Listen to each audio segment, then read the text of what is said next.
go too into detail because you've already had the interpretation equipment all day.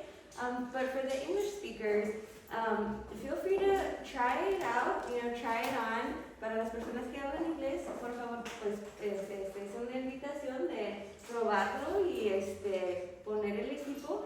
And as you'll see on your little round equipment, como van a ver en sus equipos redondos, there's a volume button on the right-hand side.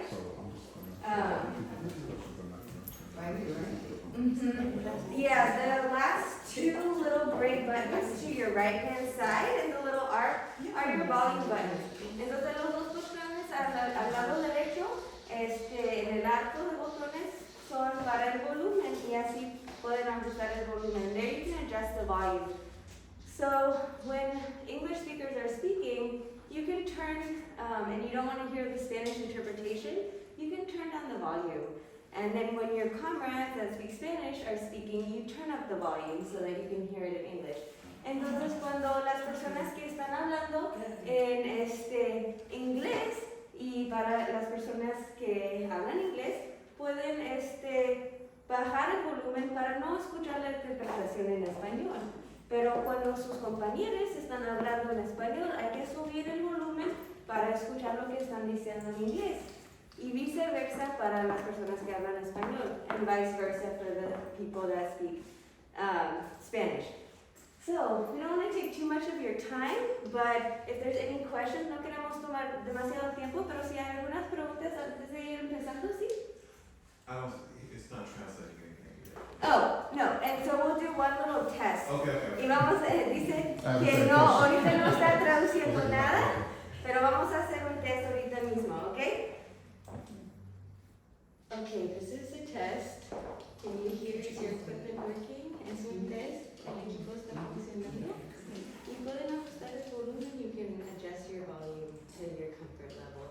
Okay, thank you so much, and then if there's any issues along the way, si hay algún problema durante la reunión, somos un grupo pequeño, we're a small group, and so just raise your hand and we'll be able to work with you. Thank you so much. Haz la mano y vamos a poder trabajar juntos para arreglarlo. Gracias. Technology is great, huh?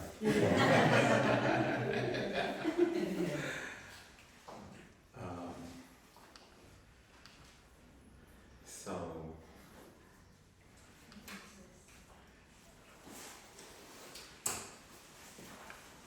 good afternoon.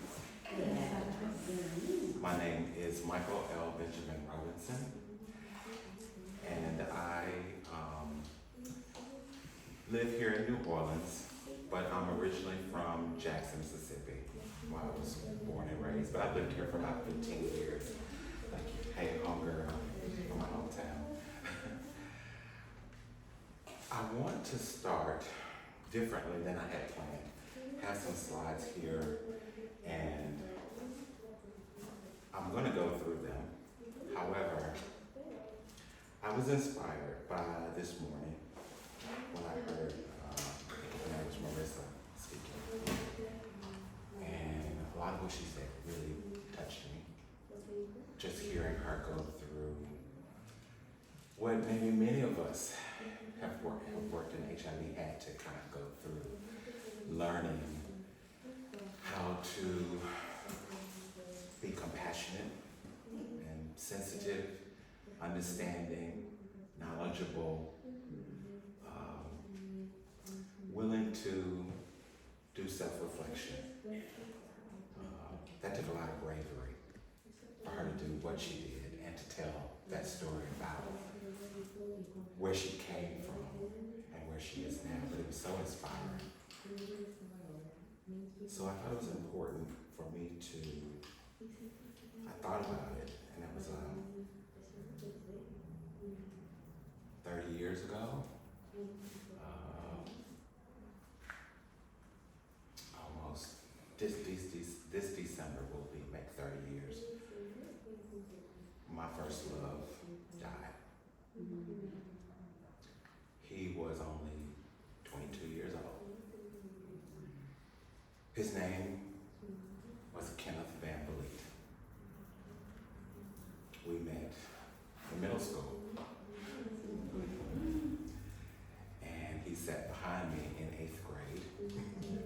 science class.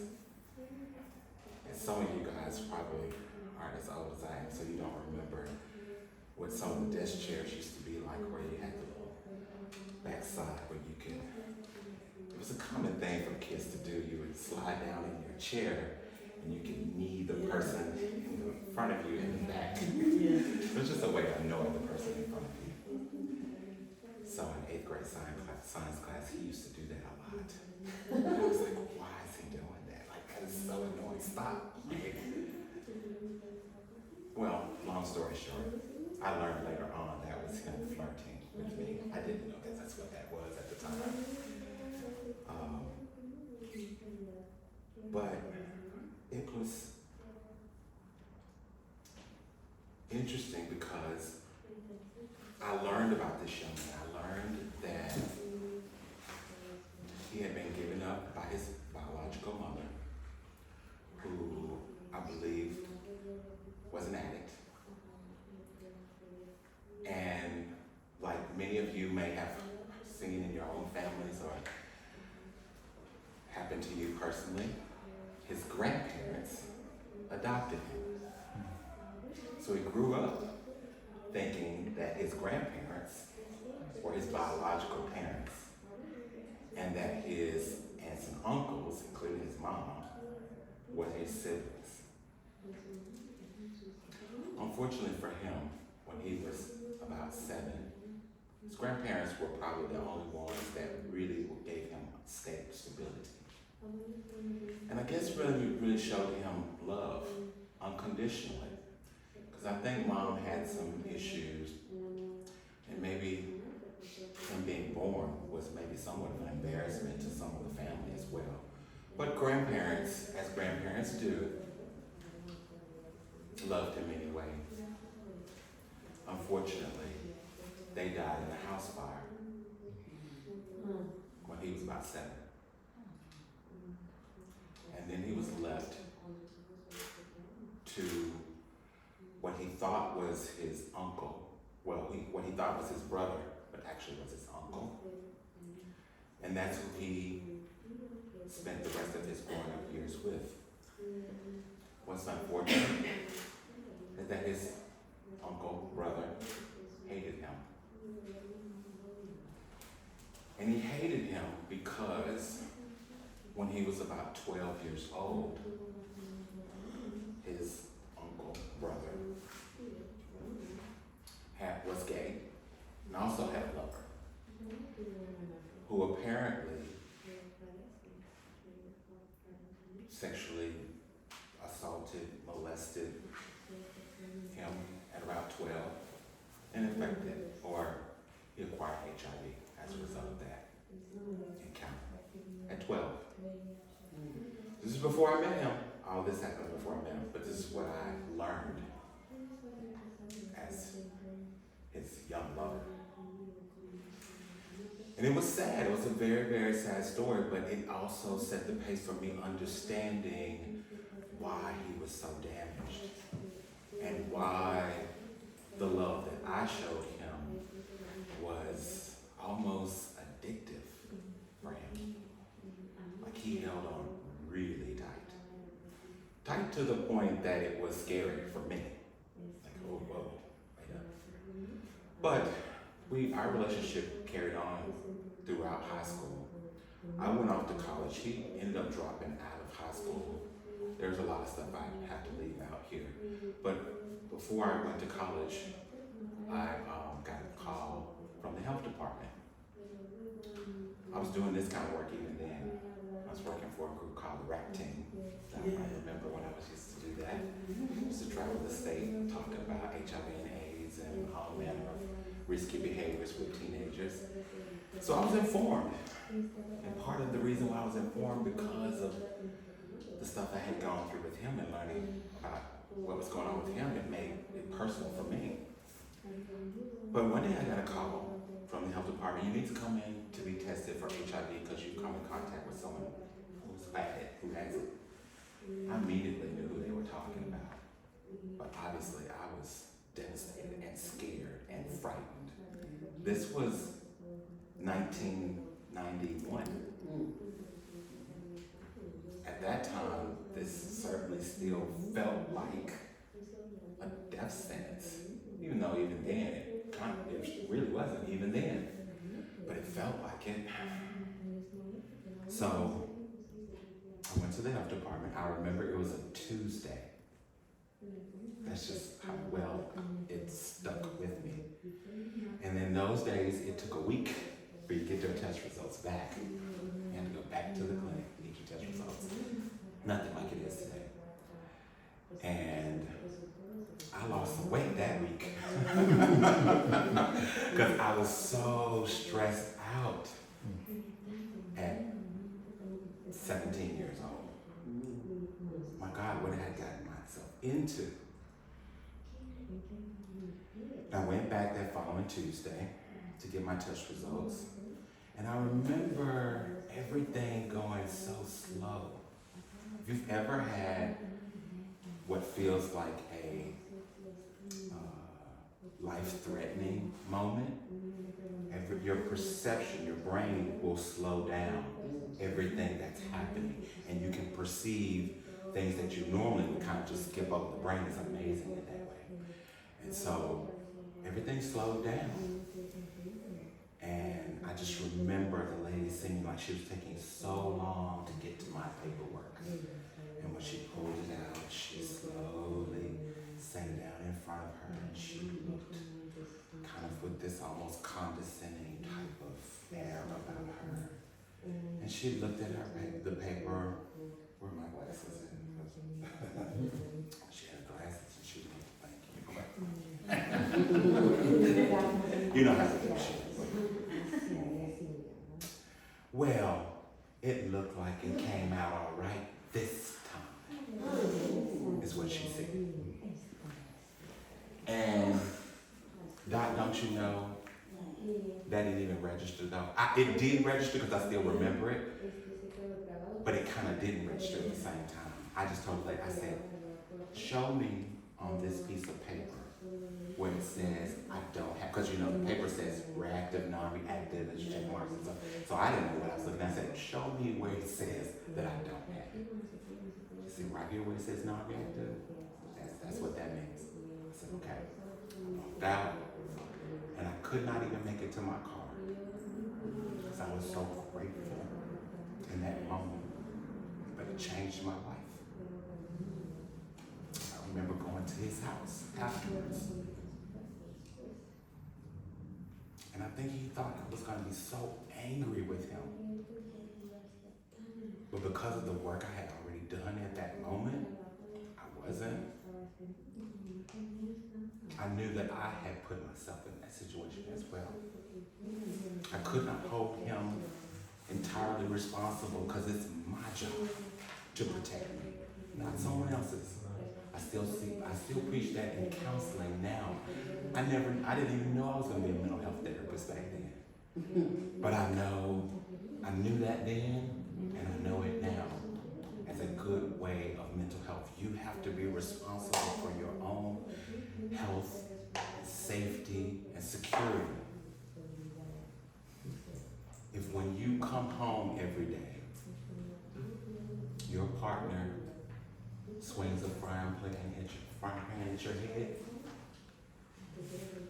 keep trying to hit you with it every day you come home. You can ask them, will you please stop swinging that frying pan at my head? You still hot anyway? And maybe they will, and maybe they won't. But if you love yourself, you're a duck. You're a duck the next time they swing it.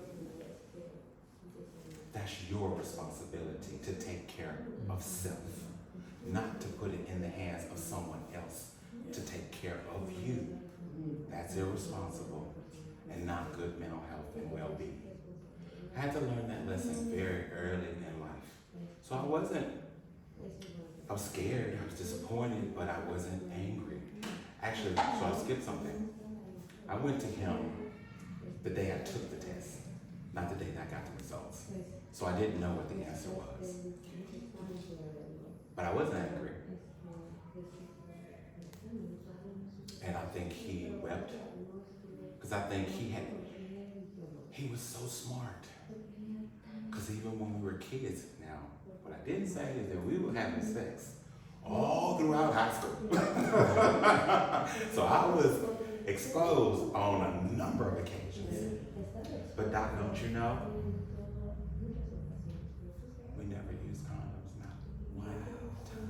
Not one time. Was he on medicine?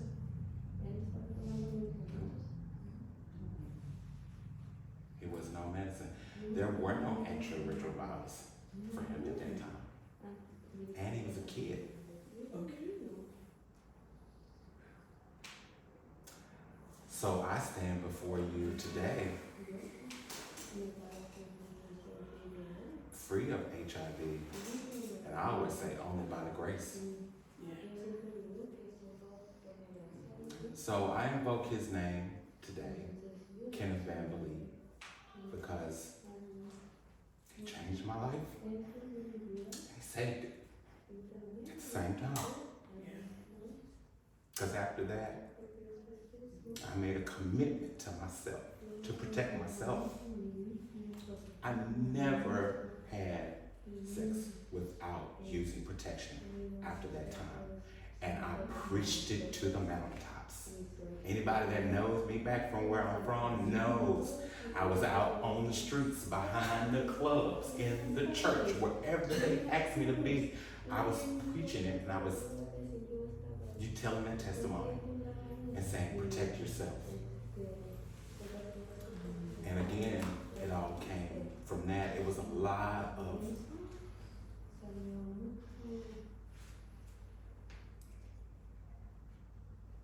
difficult and stressful moments to go through.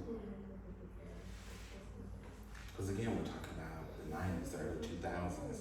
There's a lot of stigma and discrimination against HIV, against being gay. I wasn't out to my parents when any of that stuff happened. I'm not sure. Now, maybe when I was in my mid-20s, maybe I told my dad about it.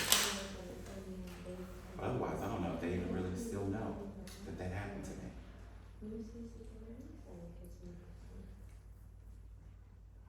So it's just important that I remember him as it comes to 30 years that he has now. But it's also important that we know why you do this work. Yeah. Thank you. It's personal. And I've been doing it for all these years, and again, he's a big part of it. But I had no idea what all the things it was going to lead to as well. I did not know that my best friend, who I will also invoke today, Bobby Loveberry, who was this awesome person. Oh my God, he was so fantastic.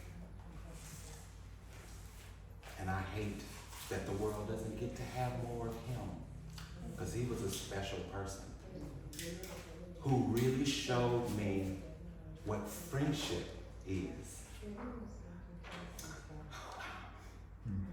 He really did. I was leaving a relationship, 4-year relationship, this later in life. I was still in my early 20s, mid-20s. But there was a relationship that I had been in for about 4 years that was coming to a close. And that partner actually was HIV positive. So I had grown a lot. I was not afraid of being in a relationship with someone who was positive after that. But that relationship was coming to an end. And my friend Bobby, we decided to move in together. I said, oh, well, I'm breaking up with my boyfriend. You need another place. Let's be roommates. We gotta get along great. Why not be roommates, right? So it was wonderful.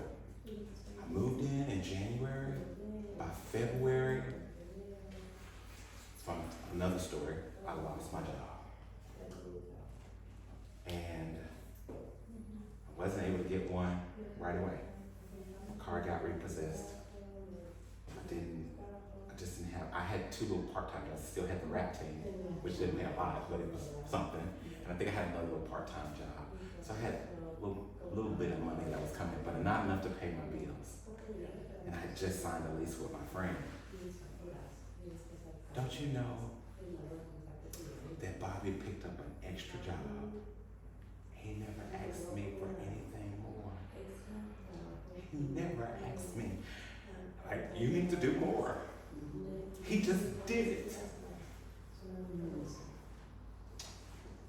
until about almost a year. He worked an extra job, became a manager, did the best that I could. And he was appreciative of what I could do. But that man worked. And he didn't ask me for anything. He didn't tell me to get out. He gonna get a different roommate. He said, no, we got this. I learned what real friendship was about because about a year later, when I happened to go into the Parker Ridgeland apartments, we had moved to that apartment complex, and Jonelle Jones, which was a good social worker friend of mine, was there. And she said, hey, Michael, it's so great to see you. Turns out we had both just at that moment in time offered a job at the health department. And this is about a year later, and I was broke. And when I was able to get that job, it was able to help us in a way that we weren't able to do before. Because he was working at science, he's a manager at science. This was a job for me at the state. You better believe that I tried my best to return the favor as a friend. So when my friend Bobby said, hey, you know, I'm tired of this townhouse, because he knew. He said, we need to move into this house. I said, a house? We never afford no house. We need to do it. We did. He got the master bedroom with the bathroom. But see, my friend Bobby was really wise for his age. He died at 33 years old, but he was so very, very wise. He saw things going to transpire ahead of time. He didn't tell me. I didn't know. My good friend Jonelle said, hey, don't you know something might be wrong with your friend? I said, what you mean? That he might be positive. No, there's no way. That's my good friend. He would tell me. He would tell me if he was positive. I would know that. He asks me for condoms all the time. He goes on presentations with me. He knows what I do. There's no way he would not tell me. But that lets you know how powerful the stigmatization of this disease can be. Because I felt like he should have known that he could be safe with me. But I don't think he felt not just safe with me, but with himself. He couldn't even admit it to himself that he, from his own words, going to die. Went all the way to Memphis, Tennessee, because the tests in Mississippi weren't good enough. Got a test result there, and when those people from Memphis called him, I guess that was just the answer to beat all the answers. And I was sitting at my job, and he called me, and I couldn't barely understand because he was hysterical. All I could make out, he said, those people called me and told me I'm gonna die. So I said, don't stop, don't do anything else. I'm coming home. And I just, fortunately, Craig Thompson was my supervisor at the state HIV/AIDS director in Mississippi. And I explained to him, he said, go on. I went home. And I comforted him as best as I could. But unfortunately, my friend Bobby had waited too late to get help. And as he really, truly started to waste away, because he literally started to go to that sort of thing where he was in the bed and he was rapidly losing weight. And he begged me. I remember when he needed to go to the hospital, he begged me, he said, please do not send me to the university hospital. I'm like, why? He used to work at the university hospital. He said, they experiment on people there. I said, okay. I didn't agree with what he was saying, but I just wanted my friend to be well, and I wanted him to be comfortable and safe. So we went to a different hospital. And he stayed there for about a month before they said there was nothing else they could do. And they sent him home to Senatobia, Mississippi, where his mom had to take care of him in his last days. And I couldn't be But I thank both of these men for being in my life, because if it were not for them, I don't know that I would be here right now. I don't know that I would have the life experiences that would help me be the person that I am today. So I'm grateful to them for just loving me. It's been a part of my mental health and wellness. And this was not what I was intended to talk about. I just felt that it should be. So I'll go through some of these slides here, but I wanted you to, that's going to be the majority of what I wanted to talk about, I think. Okay?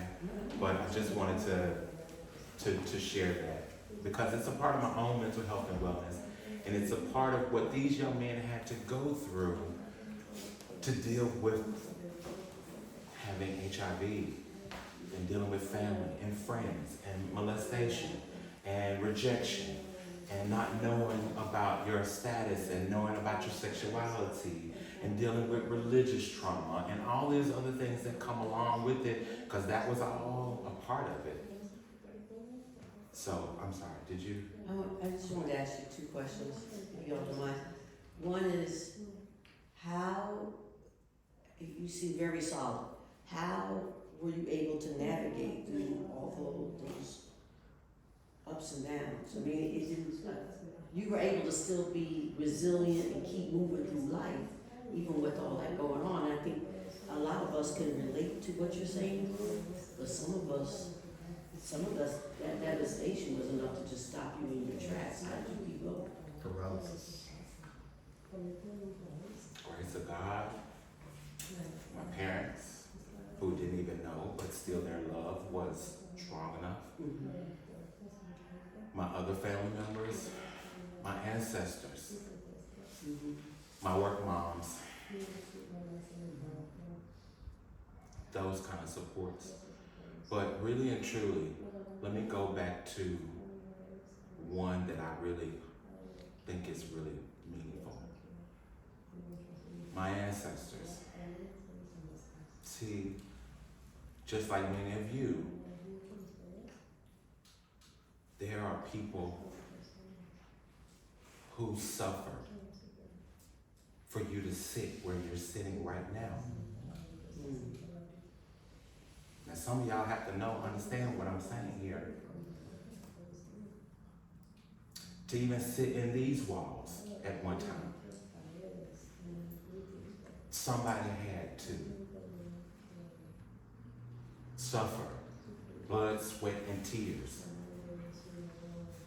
And when I think about those people that I will never know, but had a part in playing to me to be here, to be Dr. Robinson. See, that's why I didn't give up then either, because I wanted to give up in my doctoral program. But I had to call upon all of those experiences up until now and realizing that there was some that came before me. How dare I? How dare I have the audacity to say that I'm tired, that I want to give up? No. It's the strength that all of us have because of our ancestors when we really tap into where they came from. If your folks were immigrants of any sort, you have to recognize, you have to be grateful to them for the struggles that they went through to get you here. You're standing on their shoulders. And that's what I had. I don't know if I knew it in the way that I know it now, but I know that that was a part of it. I knew that I was more for me to do. I knew that there were people who were dependent on me. I knew that I had to love myself enough. When I was going through cancer, it was difficult. I was scared. I thought I was going to die. Thank God I had my husband. That was my support system. But at the same time, I was carrying on doing ending the epidemic work. I was over the HIV community planning group for the state of Louisiana. I was doing the social marketing program for the state of Louisiana. I was over the gay men's wellness clinics. And no one no one knew that I was going through renal cancer. Wow. And no one knew because I didn't want to tell them. I didn't want pity. I didn't want people to feel sorry for me. I didn't want to interrupt the process of things that were going on because of, and I can only imagine sometimes this is what people with HIV must feel like. That they don't want HIV to always have to take up all the space in the room.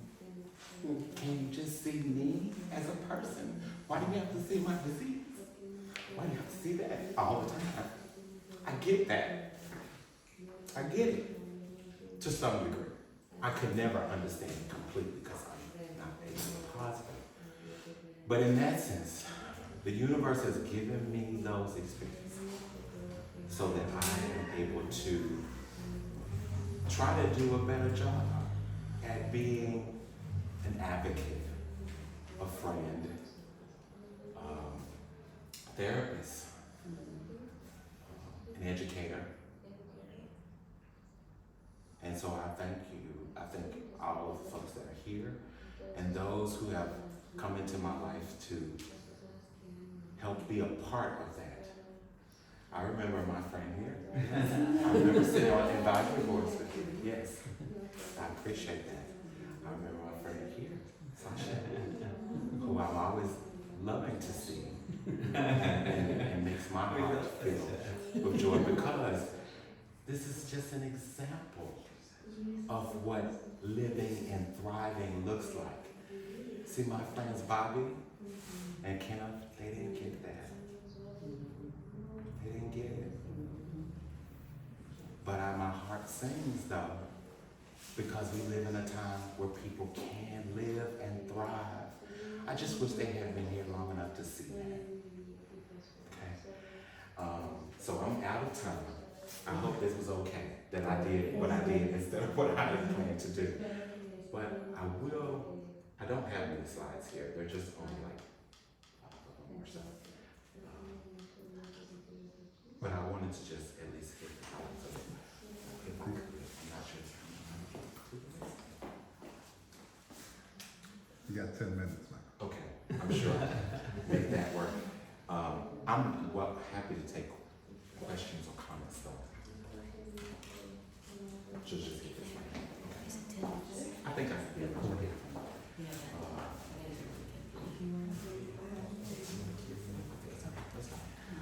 It was beautiful. I gotta catch one. Sure. But Sure. thank you. No, thank you. Why are people with HIV at higher risk? People with HIV are at higher risk for a number of these different things. I won't read them all off, but you have various things such as, in previous sessions you talked about alcohol and drugs and how that can create an increasing effect on the body. The body's already dealing with HIV, so naturally as we age, the body is going to go through an aging process where our organs and other bodily functions won't be at optimal levels. So when you add HIV, an immune attacking virus, the studies have shown that it will essentially increase the aging process. The great news is that from the times that I was talking about with my Kenneth and Bobby, the advancements are so vast and different that when 96, the life expectancy might have been 36 if you were diagnosed at a particular age, where just 10, 15 years later, 3 times as much. So just the advancements just within our lifetimes has been phenomenal, and that's the good news. But when we look at aging and HIV, here are some of the most, or 5 of the most common things that we need to be concerned with these days, which includes metabolic syndromes and cardiovascular disease. HIV will and can cause deterioration of our veins and our artery muscles, and therefore have an increased chance. Liver disease, obviously from medications, but other areas of HIV disease can cause the liver to have to work harder and therefore maybe deplete quicker. Various forms of cancer that people with HIV are more susceptible to that we might normally not get. Age-related comorbidities, so things that we normally get as we age, osteoporosis, maybe dementia, these things that can naturally happen anyway, but they're gonna be on top of HIV. And then we have to live with COVID. That was not something we had to think about before, but that is a part of our lives now. Here are some of the mental health wellness things. Now, I kind of touched on these things in my talk, but you're talking about LGBTQAI, ABCDFG, discrimination. Obviously, HIV and AIDS discrimination. But then there's racism. Kenneth Van Vliet was white, by the way. You might have guessed that from his name. But there was racism, sexism, ageism. All those things are very important to our mental health and well-being when we're dealing with HIV, and it plays these nuanced roles as well. And that's just one example. I'm a black gay male. The funding will come more from me than it will for DOT, for example. Right? Don't we know this? Because it is said that my population is more at risk. Now, there's some logic to why the funding goes that way, but still slights people who also need the help as well. There's ageism within HIV because they're 70s, they're not having sex. Yes, they are. They want to have sex too. So we have to remember these things. Almost done here. How do we work on our mental health within HIV? Communicate with your healthcare team. That's your doctors, your nurses, your dietitian, peer and health navigators, your caregivers. Those people that are caring for you, include them. Mental health therapists, like myself. Physical trainers. Group activities. Do something physical. Get with groups of people. Volleyball, tennis, and that sort of thing. And then talk with others who understand. That includes your medical team, other people living with HIV and AIDS, trusted friends and family. Support groups are a great way of, helping yourself. Spiritual advisors. Spirituality is a huge part of a lot of our lives, especially living here in the South.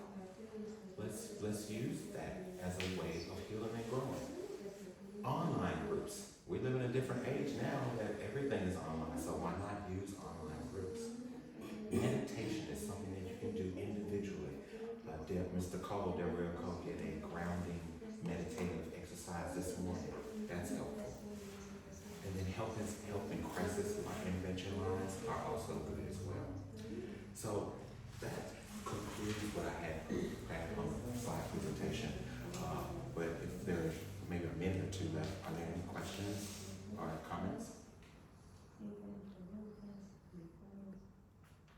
Yes. Mucho gusto, Michael. Es increíble todo lo que tenemos que pasar. Nosotros lo vivimos cada día con la comunidad latina. Desde escuchar a una madre que tiene un hijo y acaba de decir que es gay, hasta otro adolescente que fue echado de su casa por decir que era gay o que lo discriminó su propia familia por tener VIH, SIDA.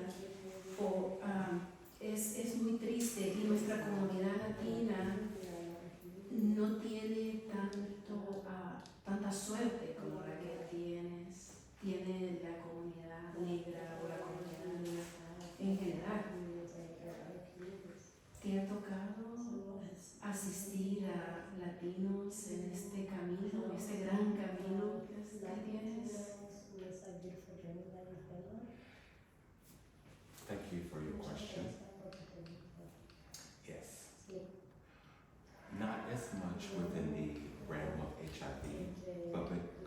do work as a mental health therapist. And New Orleans happens to be a little bit of a melting pot where you have people from Honduras and from various other countries where their native tongue is Spanish. So I have been blessed with the opportunity to work with people from the Latinx community. And I'm so grateful that they trust me with working with their mental health in that way. I had the opportunity to work with a 16-year-old who was having some trouble with his mother, getting along.